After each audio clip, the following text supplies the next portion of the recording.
오늘은 부활주일입니다. 해마다 돌아오는 부활절인데 예수님이 살아나신 부활절. 부활절이 어떤 의미인지 여러분 계속해서 이때마다 같은 말씀을 듣고 이렇게 생각을 하는데, 특별히 이 부활절이 나에게는 어떤 의미를 갖는 것인지 다시 한번 이 시간 또 생각해보고 말씀을 찾아보고 묵상하는 그런 시간으로 이 시간 선정하시면 좋겠습니다. 예수님께서 부활하셨습니다. 지난 주일 예수님이 나귀 새끼를 타고 예루살렘에 입성하는 종려주일을 우리가 지냈습니다. 그리고 지난 한 주간은 우리가 통상 고난주간, 순환주간, 예수님의 순환을 기억하면서 묵상하는 그런 한 주간을 보냈습니다. 예수님이 그 순환주간 끝에 십자가에 달려 죽으셨습니다. 예수님께서 십자가에서 죽으신 일, 이것은 결코 실수나 또는 사고나 우연이 아니라 하는 것을 우리는 여러 번 확인했습니다. 예수님께서 죽으신 일은 의도되고 계획되었던 일입니다. 우리의 죄 때문에, 이 죄로 인해서 하나님과 우리 사이의 관계가 끊어져서 우리가 하나님의 자녀임을 알지 못하고 하나님의 사랑을 누리지 못하는 가운데 곤고하게 이 세상을 살아가는 그 모습을 하나님께서는 용납하지 못하셔서 다시 하나님의 품으로, 그 사랑의 품으로 우리를 회복하기 위해서 하나님께서 독생자를 내어주셨고, 하나님이 우리를 구원하시려고 그 십자가를 지게 하셨습니다. 나귀 새끼를 타고 예루살렘에 입성한 것도 마찬가지입니다. 그것도 처음에는 다른 계획을 품었다가 나중에 일이 어그러진 것이 아니라 처음부터 그렇게 계획하셔서 그렇게 들어가셨습니다. 우리를 죄의 결박에서 풀어놓기 위해서 십자가를 지시려고 마지막 이 악의 세력과의 이 싸움을 위해서 성경에, 구약 성경부터 기록되어 있는 그 메시아, 구원자의 모습으로 새끼 나귀를 타고 그렇게 예루살렘에 들어갔습니다. 그래서 지난주에 우리가 이 장면을 생각하면서 예수님께서 예루살렘에 입성하는 것을 왕의 출정식이다 이렇게 표현했고, 고난주간, 한 주간 이거는 그냥 슬프게만 지낼 것이 아니라 예수님께서 그 마지막 싸움, 그 마지막 전쟁, 십자가의 전쟁 이렇게 우리가 이름을 붙였는데, 그 전쟁을 하는 것을 우리 묵상하면서 우리 또한 그 전쟁에 동참하자, 그런 말씀을 우리가 나누었습니다. 예수님은 잘 계획된 플랜에 따라서 이 성경에 예언되어 있는 메시아의 모습으로 나귀를 타고 입성을 하셨습니다. 그리고 성전 청소하셨고, 그 다음에 여러 가지 하나님 나라는 이런 것이다 설교를 하셨고, 종말은 이렇게 온다 그렇게 또 가르쳐 주셨습니다. 그리고 잡히셔서 고난당하시고 십자가를 지시고 그 십자가 위에서 운명하셨습니다. 예수님의 이 고난주간의 사역을 위해서 저와 여러분, 우리 모두의 죄의 문제가 해결되었습니다.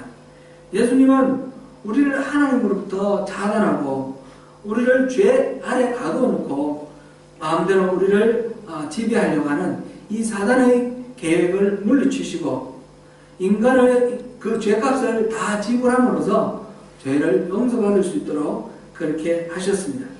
예수님께서는 그 용서를 위해서 죄에 대한 하나님의 진노, 죄에 대한 그 무서운 징계, 그것을 전부 다 한 몸으로 다 받으셨습니다. 이제 더 이상 죄에 대한 빚이 남지 않게 하셨습니다. 이 죄 문제 해결하기 위해서 예수님께서 십자가를 지셨던 것입니다. 그리고 이제 예수님의 고난주간 사역의 마지막 결정적인 순간, 이것은 바로 부활입니다. 예수님이 십자가에서 죽으신 후 사탄은 자기가 이겼다고 생각했습니다. 더 이상 가로막는 대적이 없다고 생각했습니다. 그래서 얼씨구나 좋다 춤추며 좋아했을 것입니다. 그러나 그것은 착각이었습니다. 이 땅에 하나님 나라를 세우시고 왕으로 다스리기 위해 오신 예수님께서는 그 죽음을 물리치시고 그 죽음을 짓밟으시고 그리고 부활하셨습니다. 할렐루야. 예수님이 다시 사셨습니다. 아멘. 예수님이 다시 사셨습니다. 믿으시죠? 아멘. 예수님의 부활은 전설이 아닙니다. 예수님의 부활은 사실입니다.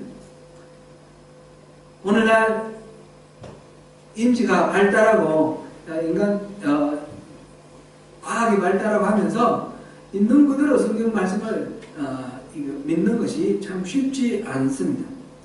예수님의 부활은 그러나 우리의 인식 수준 안에 가벼워질 수 없는 하나님, 우주 만물을 만드시고 무에서 유를 창조하신 하나님이 하신 일입니다.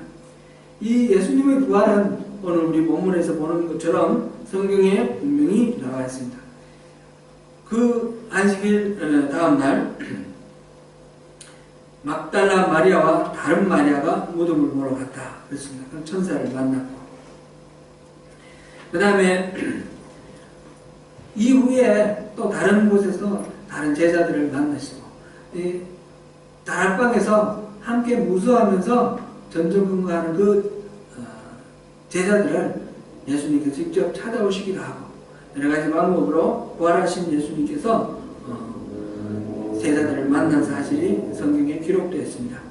이렇게 성경에만 기록되어 있는 것이 아니라 이때 당시 예수를 알지 못하는 그런 사람으로서 이스라엘의 그 전쟁의 역사를 기록한 요세푸스의 그 유대 전쟁사에도 이 예수님의 부활 이야기가 나와 있습니다.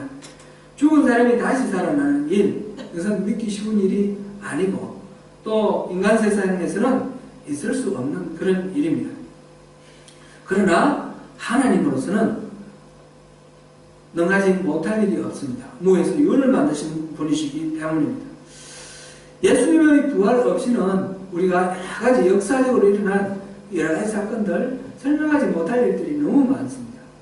초대교회, 그 교회의 빠른 성장과 성숙들, 그것을 예수님 부활 이외에 무엇으로 설명하겠습니까?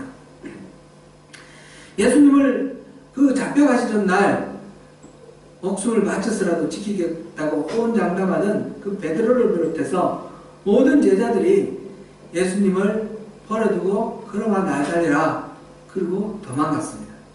그렇게 내뺐던 비겁한 자들, 급 많고 두려움 많은 그 사람들, 다시 자기들이 잡힐까봐 무서워하던 그 사람들이 예수님의 부활을 만났습니다. 부활하신 예수님을 만났습니다. 거기다가 예수님께서 약속하신 성령을 기름 부어 주셨을 때 그들은 죽음도 두려워하지 않고 당당하게 예수님의 부활, 그것을 전하는 증거자가 되었습니다. 예수님은 진짜로 부활하셨기 때문입니다. 예수님께서 부활하셨다는 사실, 이것은 참으로 놀랍고 기쁜 그런 일이죠. 특별히 2000년이 지난 오늘날 살아가고 있는 우리에게 이것이 기쁨이 됩니다. 왜 기쁨이 되죠? 2000년 전에 예수님 부활하셨는데 왜 그것이 우리에게 기쁨이 됩니까? 부활하신 예수님은 지금도 살아계시기 때문입니다. 부활하신 예수님은 지금도 우리를 만나주시기 때문에 그렇습니다. 우리가 힘들고 지쳐 또는 모든 소망을 잃어버리고 절망 가운데 그렇게 빠져 있을 때에 부활하신 예수님을 만나면 우리는 다시 우리를 손잡아 일으키시는 그 예수님으로 인하여 일어설 수 있습니다. 여러분, 그 예수님을 만난 경험이 있으시죠? 우리 지금 바로 우리에게 예수님께서 손을 내미십니다. 오늘이 부활절입니다. 우리 만나시기를 원하시는 우리 주님, 우리에게 말씀하십니다. 예수님의 부활이 기쁜 더 큰 이유는 예수님의 부활하심으로 죄와 사망의 권세가 완전히 부서지고 깨어졌다는 사실입니다. 그래서 우리도 더 이상 죄와 사망에 눌려있고 갇혀있지 않고 우리도 죄를 이기고 우리도 사망을 이기고 부활할 수 있는 그런 권세를 우리가 허락받았다는 것입니다. 고린도 전서 15장 20절부터 23절까지 한번 읽어보겠습니다. 고린도 전서 15장은 그 자체로 부활장이라고 이렇게 일컬어지는 그런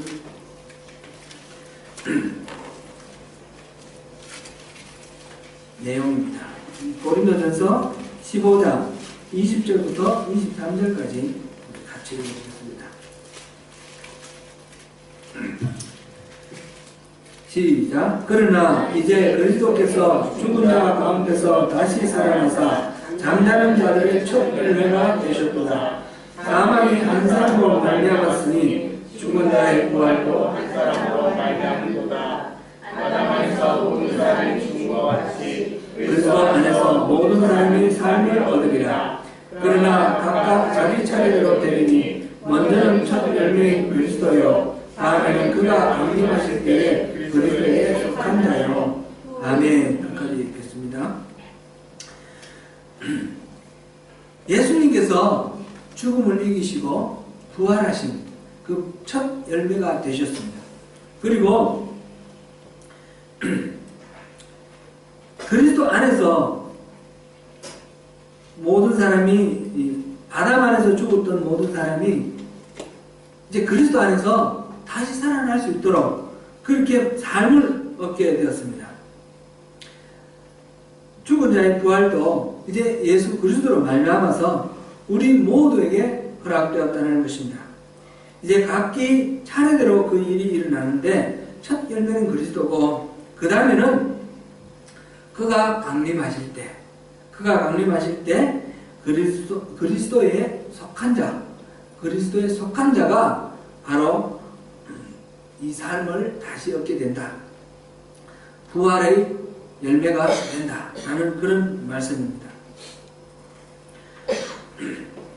부활은 추상적이거나 관념적이고 이론적인 그런 것이 아니라 실질적이고 현실적인 사실입니다.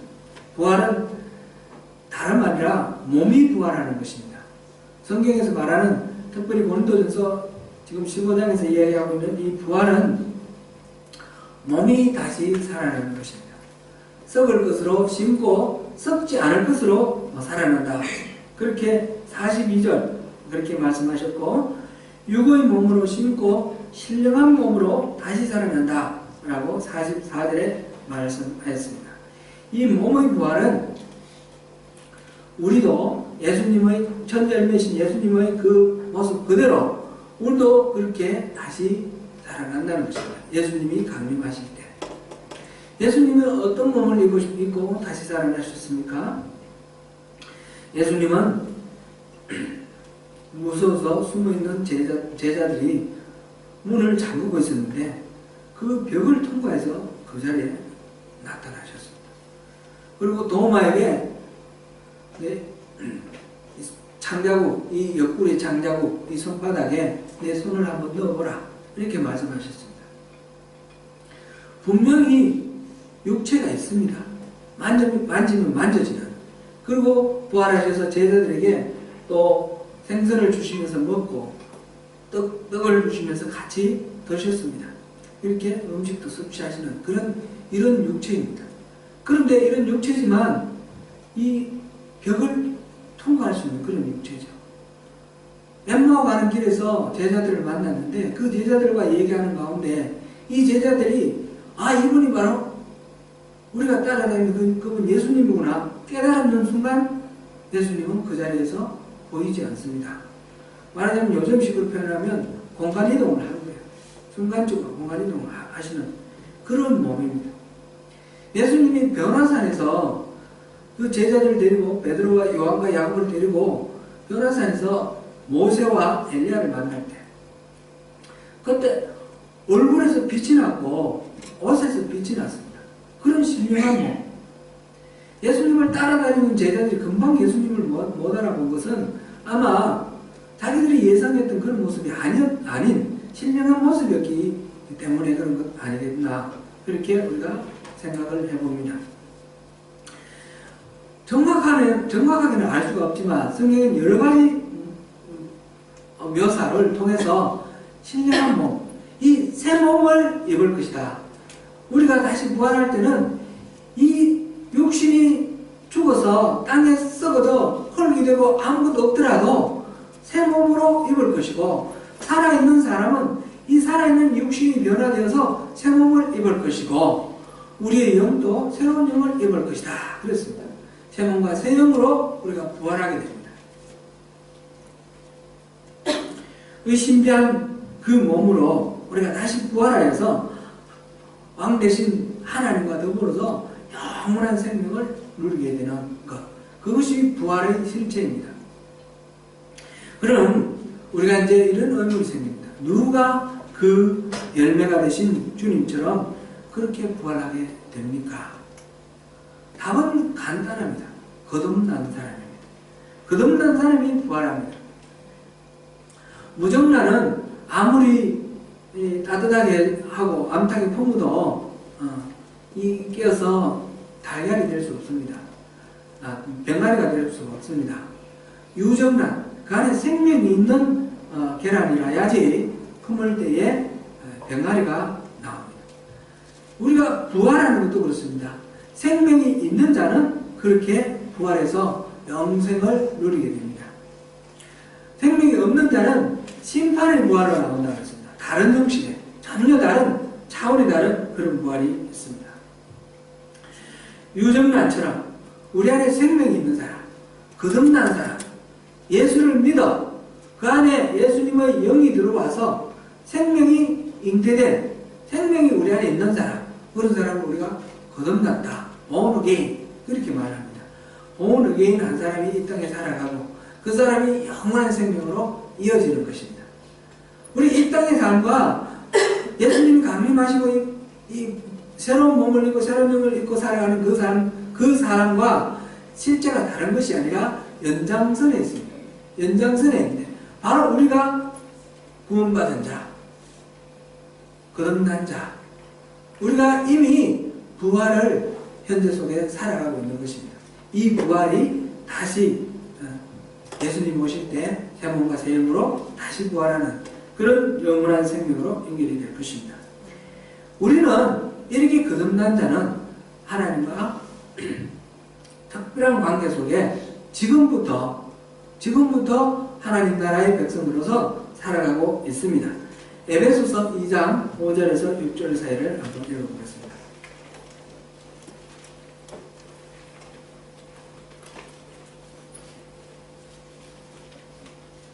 에베소서 2장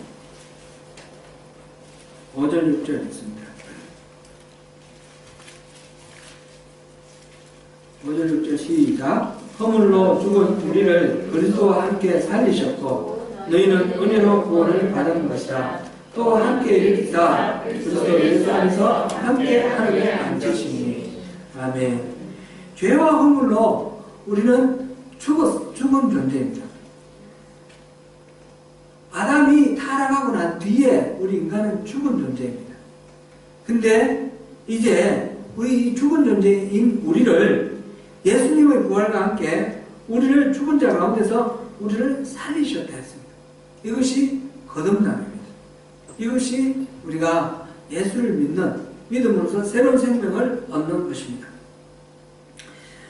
하나님의 긍휼과 사랑 때문에 죄로 죽어있던 우리를 예수님과 함께 살리셨고 함께 일으키셔서 예수님 안에서 함께 하늘나라에 앉히셨습니다. 우리는 지금 육신은 이 땅에 살고 있지만 우리의 존재는 예수님과 함께 그리스도 안에서, 우리가 그리스도 안에 있고 그리스도가 우리 안에 있다면 당연히 우리는 그리스도 안에서 하나님 보좌 우편에 앉아있는 것입니다. 우리는 이것을 자각하고 살아야 됩니다. 우리는 보통 존재가 아닙니다. 우리는 어마어마한 존재입니다. 우리는 거듭났고 우리는 예수 안에서 하늘나라의 백성으로 하늘 보좌 우편에 살아가는 그런 존재입니다.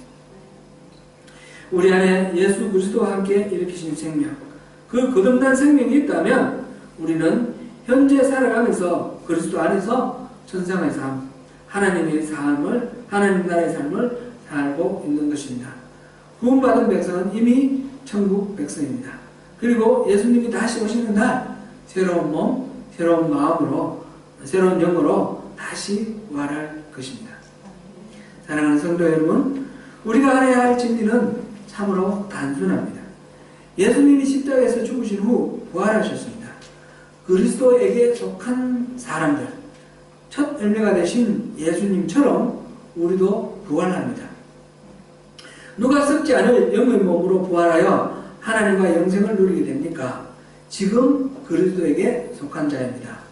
예수를 믿고 영접함으로 인하여 우리 안에 하나님의 영이 들어오셨고 거듭난 존재가 되었습니다. 거듭난 존재는 예수 안에서 하늘의 보좌에 함께 있습니다. 오늘은 부활절입니다. 예수 그리스도와 함께 부활하여 영원한 생명을 누리게 될 영광의 앞날의 주인공이 될 저와 여러분 안에 하나님이 예수님과 함께 이렇게 세우신 그 생명이 있으십니까? 아멘. 아멘. 이 생명이 있는 자 부활하여 영생합니다. 아멘. 우리를 다시 죄와 사망의 창세에 가두려는 그 악한 영들의 속임에 우리가 넘어가지 말아야 합니다. 우리는 이제 옛사람은 죽고 십자가의 은혜로 거듭난 사람입니다. 하나님 보좌 우편에서 살아가는 하나님 나라의 백성입니다. 자기를 부인하고 십자가를 지고 부활하신 우리 왕 예수 그리스도 우리 주님을 따르는 가운데 영원한 부활의 영광에 동참하는 저와 여러분이 되시기를 축원합니다.